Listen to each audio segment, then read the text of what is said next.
আমি প্রত্যেকদিন এই রোড দিয়ে হেঁটে যাই আর ওরা এখানে দাঁড়ায় আমাকে ডিস্টার্ব করে। নাম কি? নাম তো আমি জানি না। দেখতে কেমন? আমি জানি কিন্তু ওদের সামনে আমি বলতে পারবো না। ওরা কেন? তোমরা আমরা কি মানে মানুষের বিবরণ দিবার আমগো সামনে বলতে পারবো না, এটা হয় নাকি? ওদের সামনে আমি বলতে পারবো না। ওদেরকে বলেন দূরে যে দাঁড়ায় থাকতে, বেশি দূরে যাওয়া লাগবে না, একটু দূরে গেলেই হবে। বলো দেখতে কেমন ছিল?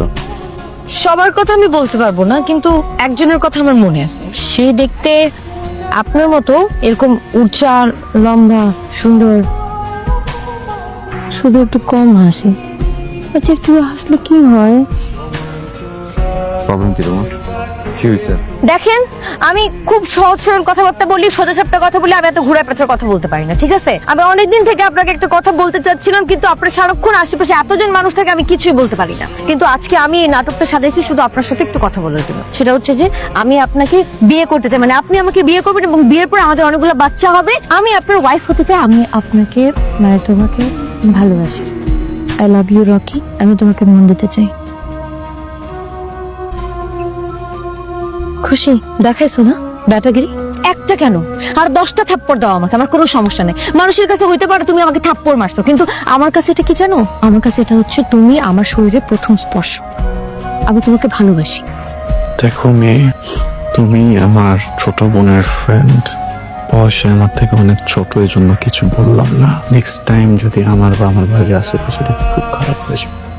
হইছে তো, ভালোবাসো না ওই মেয়েটাকে? প্রত্যেকদিন যাও ওর কবরে, আমিও যাই। প্রত্যেকদিন গিয়ে ওর কবর পরিষ্কার করে দিয়ে আসি, কারণ আমি তোমাকে ভালোবাসি।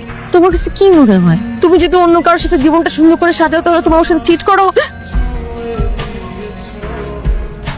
সুইটি, হ্যাঁ ভাইয়া। তোর ফ্রেন্ড কি অসুস্থ নাকি? আসে না যে? না, আমি সঠিক বলতে পারবো না। অনেকদিন হলো আমার সাথেও দেখা করে না। ওকে বাড়িতে আসতে বলে যে শুধু নাকি ও ব্যস্ত আছে। ভাই দবে ভাইয়া, হঠাৎ করে তুমি ওর কথা জিজ্ঞেস কেন করলে? এমনি জিজ্ঞেস করছি। ওকে ভাইয়া, একটা কথা বলি। কি একটা পরিস্থিতির ভিতর দিয়ে যাইতেছি আমরা। ম্যারেজের চর মারার পর থেকে ভাইয়া কেমন চুপচাপ হয়ে গেছে, দেখছোস? আপনারা এখানে? ভাবি, আপনি আমারে যেরকম দেখতেছেন আমি কিন্তু এরকম ছিলাম না। অনেক কিছু মনে হইতো নিজেরাই। রকি ভাই না আমারে বুঝাইছে এটা আসলে লাইফ না। আমরা সেই জায়গা থেকে রকি ভাই নিয়ে আসছে। রকির বাবারে যে লোকটা করছে, আমি ওই লোকটার ছেলে। সাজাও হয়েছে, কিন্তু আমি তো ছেলে না। এখন এই অবস্থায় মানে বাবার ফাঁসি রায় হয়ে গেছে, সন্তানের জীবনে যেটা প্রভাব পড়বেই। আমার পড়ছিল, আমি মানে ছিটকে পড়ছিলাম লাইফ থেকে। ধরে নাও রাস্তার ভিক্ষুক হয়ে গেছিলাম। ওইখান থেকে আমার কে ফিরে আনছে জানো? ওই ছেলেটা ফিরে আনছে। ও উল্টা আমারে স্বাভাবিক জীবনে ফিরে আনছে। যত কষ্টই হোক, তুমি ভাবি রকির পিছ ছাড়বা না, বুঝছো? আমি তোমার কথা দিতেছি, আজ হোক কাল হোক, রকি তোমার উপর দুর্বল হবেই।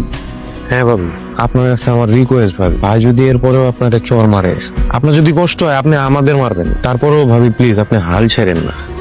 জাস্ট এতটুকুই কর ছিল, এখন আপনি আসতে পারেন।